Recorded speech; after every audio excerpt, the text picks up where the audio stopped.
Sri Lanka's forests are vanishing, wildlife is under siege, and ad hoc projects wreak havoc. Is the government sacrificing our environment for short-term gains? This week on Kaleidoscope, we ask the hard questions from biodiversity scientist and conservationist Rohan Pethiyagoda. Sri Lanka is celebrated for its abundance of nature, truly a paradise. So why have successive governments appeared to have been more willing to exploit the resources than actually sort of nurture it? I think the fundamental problem here is that governments can't think strategically, which means long-term. Environment, biodiversity, these are interventions that need very long-term thought. Governments work on an electoral cycle of 5 years, which means they have to deliver fast. That's the cycle in which people pay their rent rather than look to the future of the grandchildren. So this is a nagging problem with environmentalism the world over, and especially in Sri Lanka. So why is there such a stark gap between policy statements and actual protection? Because we don't implement policy in this country. It's very rarely that governments actually make policy with the intention of implementing it. Usually policy is made, for example, for environment or biodiversity, because we have gone and signed some international convention and white people somewhere want us to have a policy document. So we make the policy document and give it to them, but we don't actually translate that into action. So why has the government then repeatedly allowed land to be cleared in places like Singaraja, for instance, and Vilpattu, which was stopped, at least for the moment, despite court rulings and also public outcry? But even to get that court ruling, Savithri, that wasn't a court ruling, that was a concession by the Attorney General on behalf of the government, came after 15 years of legal wrangling.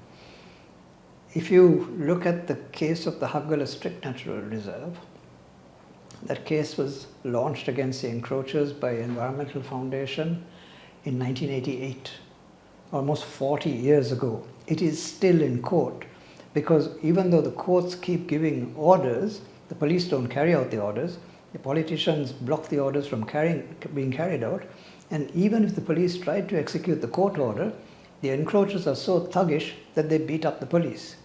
So this is a nagging problem.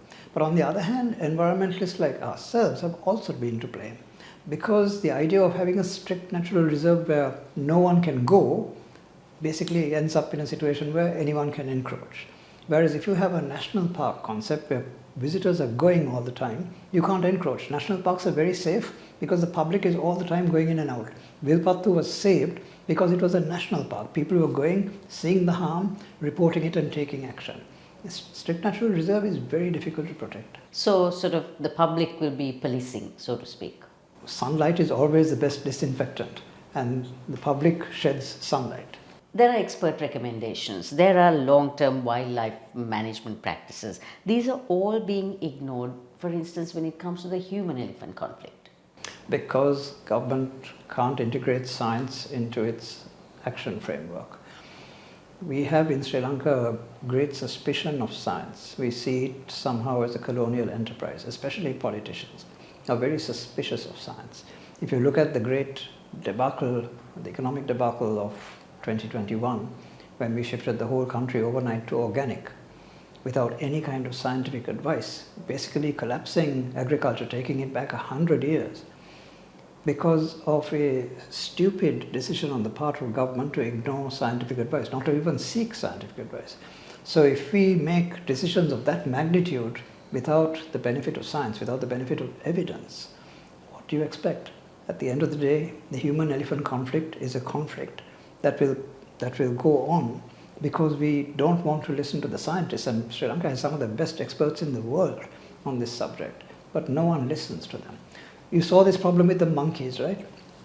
Last year, monkeys are a trivial problem. We have some of the best primatologists in the world. I can name 3 PhDs working in the university system or in research establishments. What does government do? Doesn't ask any of them.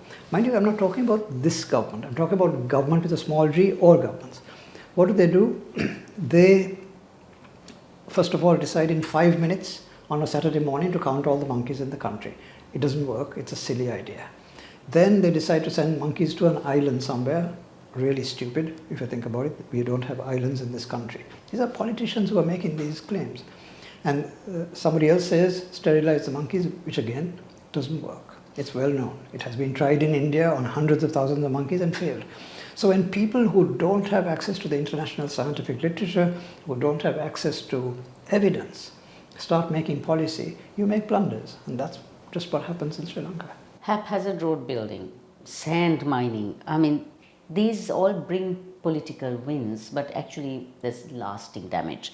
Do you almost feel like the environment is sort of expendable at the end of the day in the name of progress? No, I don't think so. I think there's always an environmental cost to any progress. It's just a question of finding the balance to minimize environmental cost and at the same time have progress.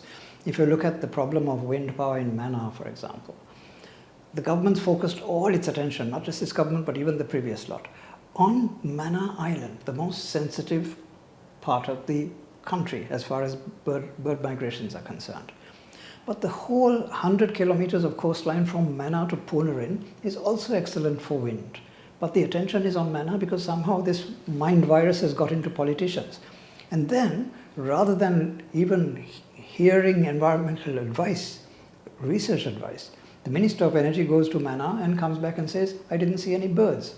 He needs to get his eyes checked or he needs to buy a pair of binoculars, because this kind of ridiculous stupidity is something that we really shouldn't be seeing, especially in this government which claims to be a government of professionals. Environmental laws exist, court rulings are done, but enforcement is inconsistent.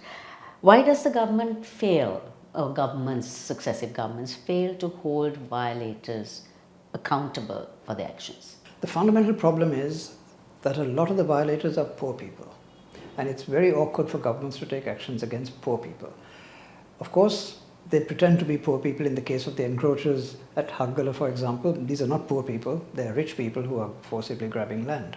Also, government recognizes grabbed land, for example. After a few years they get a permit, then after a few years the permit is transferred into a deed and so on. So it pays. We are incentivizing people to do the wrong thing. It's the same with urban environment, because if you think about it, government also is a polluter. The Air Force grounds in Colombo 2, surrounded by 5-star hotels. Sometimes until 2, 3 in the morning, they've got beach shows going. The tourists can't sleep, and we're claiming to be a 5-star tourism destination. Inside the Sri Jayawardhanapura Court Sanctuary, we have Diyatha Uyana, which is also given for similar noisy things. Inside a sanctuary. So when the government is a violator, what do you expect people to be like? So tourism, very much resting on Sri Lanka's natural beauty. How do you balance revenue collection, it's all about numbers, and also striking that balance with preserving the nature, the wealth we have? We are under a misconception that Sri Lanka has a good tourism product. Compared with Kerala in India to our north and Maldives to our west, we don't have a good tourism product. Our beaches are filthy. You have to queue for an hour to get into Yala, and then you're in a convoy of 100 or 200 vehicles. There is no value in that. It's the same at Halton Plains, many days. And though the country is much cleaner than it was 10 or 15 years ago, the streets are clean, there's no posters on the walls, no placards, we've made progress. But we have a long way to go to get to being a top-class tourism product. So without the product, you need to remember that nowadays tourists don't need advertising. They're advertising to each other on social media. And if you get bad reviews on social media, about 30% of people who go to Yala say they had a horrible experience. The government doesn't read social media and census what that information is and try and translate that into action.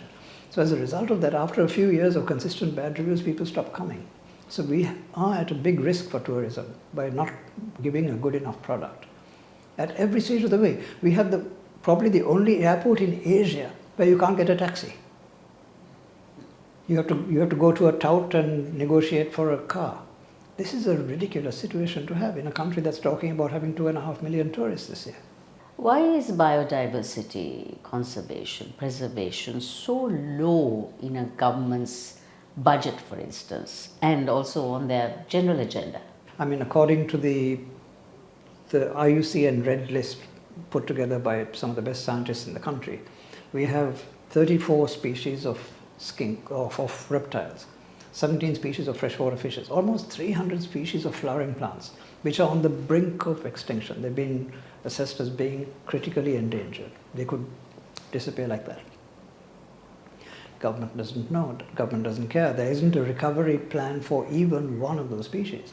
And then the non-government sector isn't really allowed to engage, because we have some great NGOs in this country like the Wildlife and Nature Protection Society, well funded and with really good intellectual capital. They are locked out of the system also. So even well-meaning citizens who want to help are locked out, and the government itself doesn't do anything about it. So why does that happen? I think it's basically because of ignorance. I don't know of a single minister in the present government who's said even that they've been to Yala. So, at the very beginning of it. So these guys really need to understand what they're doing before claiming to be experts in it. As we saw with the monkeys, they can really make fools of themselves if they do that. So policy shifts are very sudden, bans are imposed, bans are lifted, all kinds of things happen, sometimes within a day. What stops us from having a proper long-term policy plan? To have a long-term policy plan, you need to be forced to do it. If you look at the long-term policy planning that has gone into the economic reforms, for example, from 23, 24 this year, the IMF forced us into it. For 16 times we've gone to the IMF and we never actually took their advice. This time, thanks to the bankruptcy in 2022, we are forced to make the central bank independent, to stop the government from borrowing from the central bank, to have inflation and forex controls taken away from the hand of the government. So the government has relinquished all these abuses or handles on which it had its hands on to abuse the economy in the past, thanks to pressure from the IMF. But when it comes to the environment, institutions like the World Bank, the ADB and so on, don't seem to have the teeth or the will to enforce environmental rules. If you think about it, most of the problems in Mana are entirely caused by the ADB, who went and put a power line in and then forced the government to have to use it against the advice of so many environmentalists. And that whole investment that was made less than 10 years ago is now collapsing anyway. So we fall prey to neglect of people who are willing to throw easy money just because they want to, balance their books in some form. So we have a government at the moment that has come in on great popularity. What do you think should be their priority when it comes to looking after our natural resources? So I think the popularity of the government is because it's clean. Ministers aren't taking bribes, but there's no visible action either from the government. So it's all very well to have a government that doesn't commit any sins of commission, but it's committing sins of omission.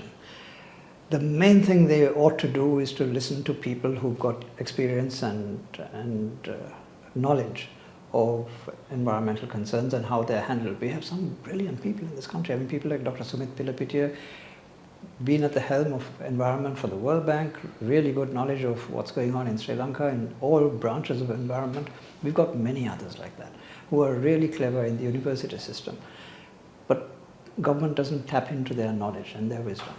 You can find Kaleidoscope on YouTube, Facebook, Instagram and LinkedIn. Follow, like and subscribe for the latest stories and updates.